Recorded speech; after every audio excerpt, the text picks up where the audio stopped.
My name is Rohan Nowell. I'm based in Sydney, Australia. I'm making a game called Doggy Don't Care. I've been making it for a couple of years now. Been really enjoying the process, and I'm looking forward to getting it into more people's hands. Congratulations on being a part of the PAX Indie Showcase. We see great games come out of this stuff every year.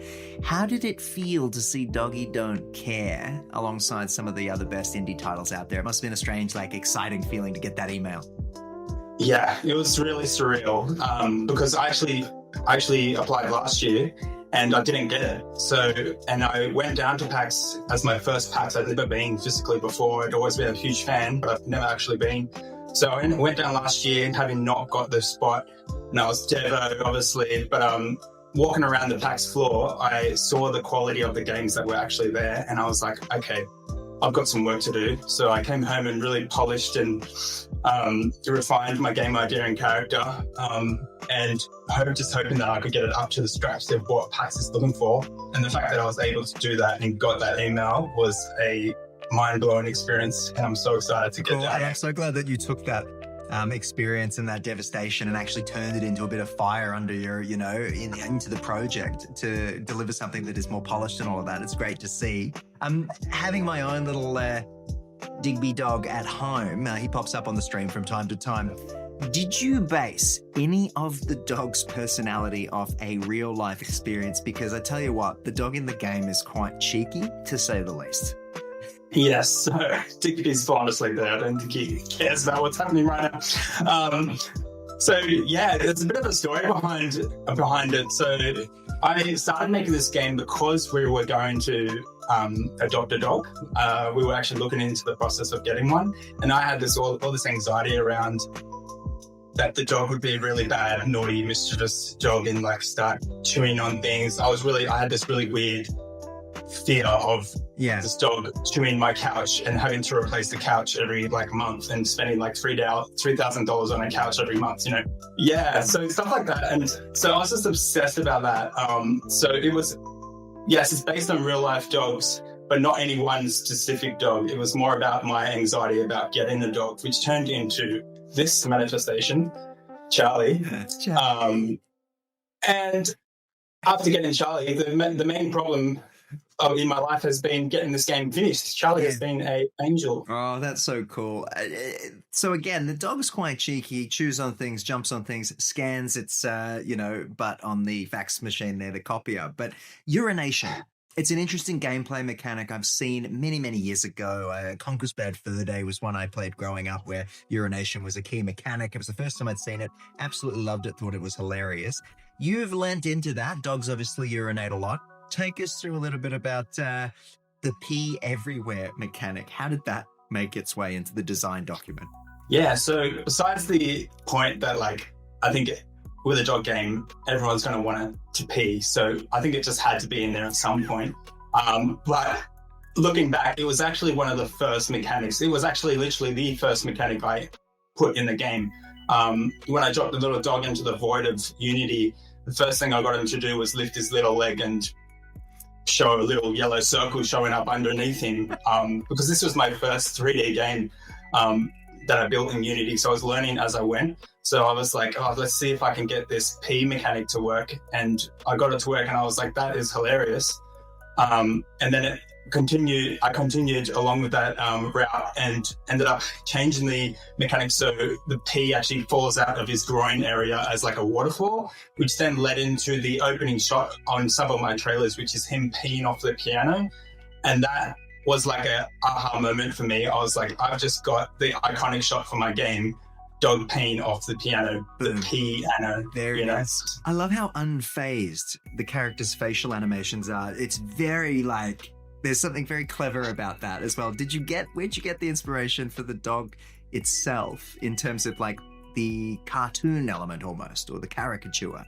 So I had to go with a low poly design because I was learning as I went, as I said. So I could not 3D model a dog for my life. So I needed to create it with basic shapes and keep things simple. Yeah. So that's where that went. And then I was like, okay, this dog needs to have some personality. And that's where the eyebrows came in. And as soon as I dropped those little eyebrows, the huge eyebrows on his little face, he just got that little stern look. And I was like, this game is really getting places. This is really starting to feel like something that I want to play and that I want to make. And that's kind of like where the character came from. And it's just evolved from there. And then once I got his little stern face, the personality came through, and then it was all about like, he doesn't care. Like, this dog just does not care about anything, like he's just always got that face on his head, So I really leaned into that. It's funny how something seemingly so small could create such a profound impact on a character like that. I love it. And again, as you said, it's instantly sort of changes him up as soon as he makes that little face. It's brilliant. But between smashing pots, you're solving puzzles, you're collecting badges and things like that, there's a lot going on in the game. How do you balance that freedom of chaos for the player with actual structured gameplay elements? This is another thing that devs need to sort of go with, because it's like one thing to give freedom, but another to actually get the player to have an experience that's, as you envisaged. Yeah, so I found it really hard, and I'm learning as I go. But I do really enjoy like creating the puzzles and coming up with the gameplay mechanics and all that kind of stuff, and always coming back to the chaos. But as you said, there's a lot going on, so it is important for me to keep things simple. So you'll notice each level starts off very empty and minimal and quite spacious, and then it's by the end of each level, the player has introduced its chaos, and then you look back at what used to be clean and you're like, wow, I've really made a mess here. So it's all about creating that contrast and rewarding exploration with little Easter eggs and giving fun little feedback loops. So like there's always something to do in the level. So like in the first level, there's the Roomba that you can always ride and pee on, which just happens to electrocute you if you do that.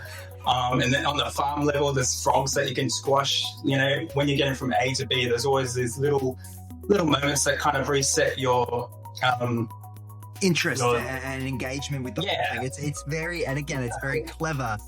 And good games always have things like that tether these things quite well. But as long as you can make them clever and interesting, which it sounds like you have, I think you're doing pretty damn well. You're no stranger to animal mayhem, though. Swoopy Boy has come up in my TikTok feed over the years. It's interesting. How has your magpie flying capabilities shaped the way you design these games with unpredictable animal behavior? It's interesting, the theme of having an animal as your main character and of course grounding it after flying. I remember when I was playing games as a kid, games where you could fly were always the most exciting. So I always I wanted to make a game about with a human character, and I was working on one for a little while, which I shelved, and I was always undecisive on, should it be a female character, a male character, should it be a person of color, all this kind of stuff. And I really just went too deep into my thoughts, and it's just never-ending questions, and I couldn't nail down ideas. Yeah. So I always seem to come back to the animals. I just love animals, and I think, just the idea, like you said, it's, a fun idea to be able to fly, So it's always about coming back to keeping things simple and revolving around a particular action that the animal does and turning a negative into a positive. So like I said, with my anxiety of my dog getting up to mischief, this game is about putting yourself in the dog's position and maybe understanding why they do it. You're leaving them at home for 8 hours. If I just throw you in my game and I'm like, play this game for 8 hours, what are you going to do? Just go sleep on the couch? No, you're going to go see what you can break, right? Wild. So it's the same sort of thing. And Swoopy Boy was the same sort of thing where I had been chased by magpies in my younger years as a delivery boy. Yeah, so I was like, okay, I'm going to put myself and those players in the magpies position, and we can empathize with these, no wonder they swoop humans. It's heaps fun, right? So so that's where I always come back to the animals, I think, and I look forward to exploring other game ideas. But animals are definitely a fun choice. I love that that psychological element you're bringing to the table as a developer. I think that makes games far more interesting when they've actually got sort of, as you say, this empathy behind them and this narrative beneath the surface that's really cool and a bit of heart to it as well. I did want to ask you a question. I forgot what it was. It's completely gone out of my head, but let's skip ahead. Where can people get their hands on the game? Is it available to play at the moment? And of course, it will be at PAX. But if people and our audience at home want to find a copy, get involved, maybe buy it even, where's the best place to go and where are you at? Yeah, so the earliest you can play it is at PAX, so come along down to my booth and get your hands on it. I'm working on a demo. I'm trying to get that out as soon as possible. But the game is up on Steam to wishlist at the moment. Please do that if you're interested. But yeah, the demo will be out by the end of the year, hopefully around PAX time, to ride that wave and to give the players, you might get a quick 10 minutes to play at PAX, or, if there's a lot of people around, which I'm sure there will be. Yeah. So you can always head home and continue off your gameplay construction journey at home. Yeah. Rohan, thank you so much for chatting to us. It's really cool to speak to developers who actually got skin in the game and who are developing things and, doing it with such heart and artistry. I think there's some very clever stuff going on in this title, and I look forward to giving it a go. And I think Digby is as well when he finally wakes up. But thank you so much for chatting to us, and we'll see you at PAX.